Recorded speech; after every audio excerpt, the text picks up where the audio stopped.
Hey up lads and lasses, Damphyre here, back again with some more Infinite Lagrange. Today we are jumping straight into the Eris. So the Eris is pretty decent. In general, it's a good front row ship due to the fact that it's got a nice little bit of dodge rate. This is because on the base propulsion system you have the high speed vectoring, so you get a 25% evasion. You can further increase this as well with it, some upgrades. Bring it up to 8%, an extra 16% there. 31%, 41% dodge rate at base. Because it's front row, highly recommend doing that. So propulsion system, first off, upping your evasion, potentially picking up the strategy as well, the increased 40% evasions for 40 seconds. It's only going to trigger once, but it is going to keep it around a little bit longer and alive. Then going into the armor system, picking up the double HP increases. I wouldn't worry about the physical resistances here at the moment because they just don't do enough. At that point, you can then go into the cannon system. It has interception and stuff on it, which is actually quite nice.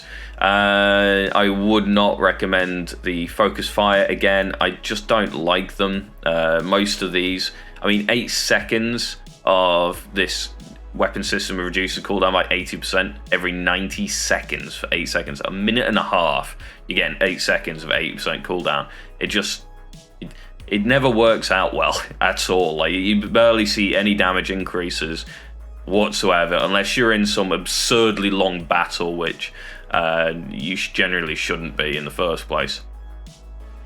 With the cannon system, I personally recommend picking up the hit rate against frigates, destroyers first, then picking up the double cooldown. And I believe you have, is it 6 slots here? Yeah. So you can pick up the extra damage there, or you can pick up 1 damage and 1 of the increased intercept, which just reduces damage a little bit more coming into it.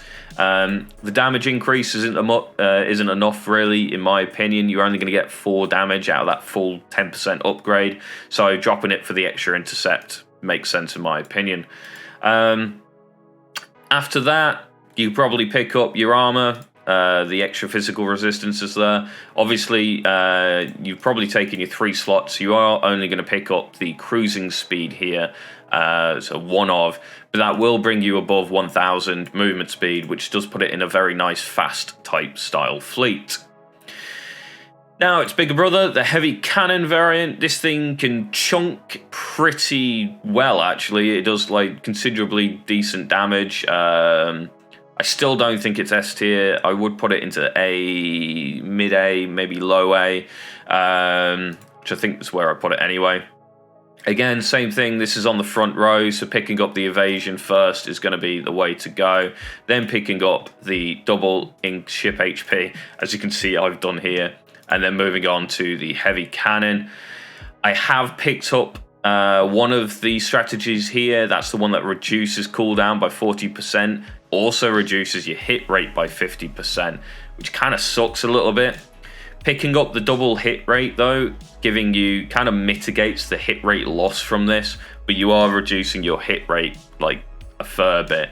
It's potential, and I have seen people running none of the strategies on this thing at all. And it does pretty much similar DPM to what mine's poking out. So there is an argument to not even running this and running the double damage over the increased fire rate. I'd just like to see this thing shoot really fast, in my opinion.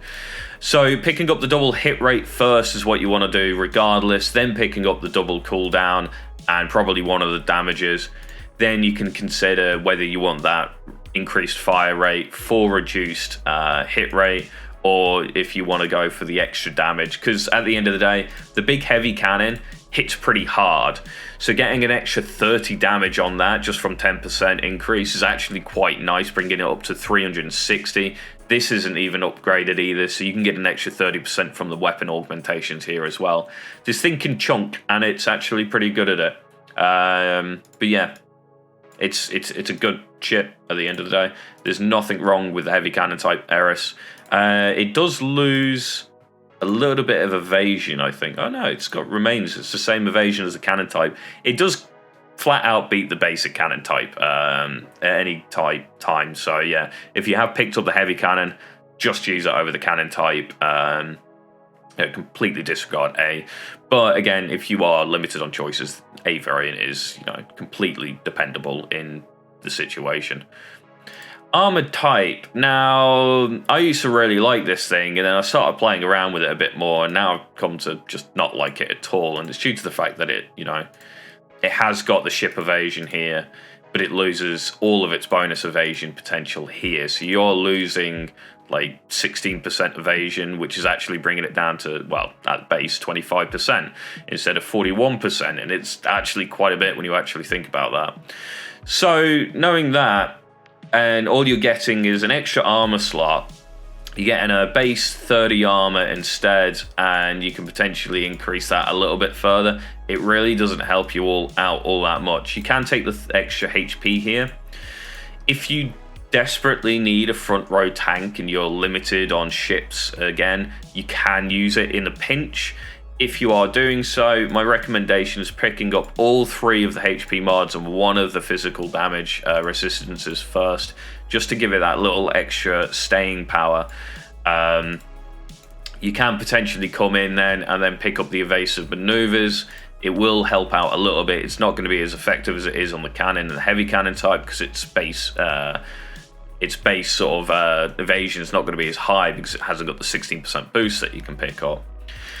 You can then go over to the cannon. It's pretty much the same thing. I would not pick up the weapon strategy here to knock onto aircraft in the nearby row. Whenever I've tested this to do anti-aircraft, it's never done anti-aircraft at all, and that's including taking the strategy on it. My recommendation here is to pick up the hit rate against frigates, destroyers, picking up the cooldown, picking up 1 of the damage mods again, and I believe if you do have the 1 slot left, which I think you do, you pick up the intercept at the end as well, and it does a reasonable. It does reasonably well doing that sort of stuff. It has the interception capabilities.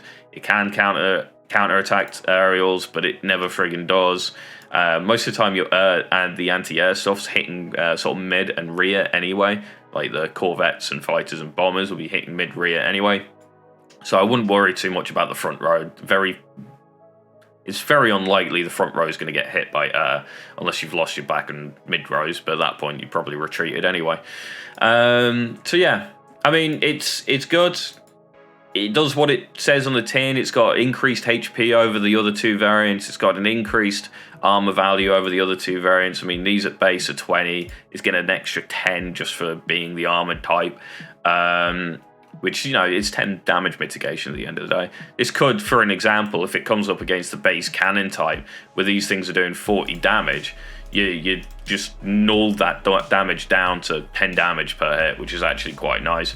But, people are using a lot more energy weapons and that kind of thing, and it does struggle in that position. So yeah, use it in a pinch. Out of this, though, the heavy cannon type is by far the winner by, long way.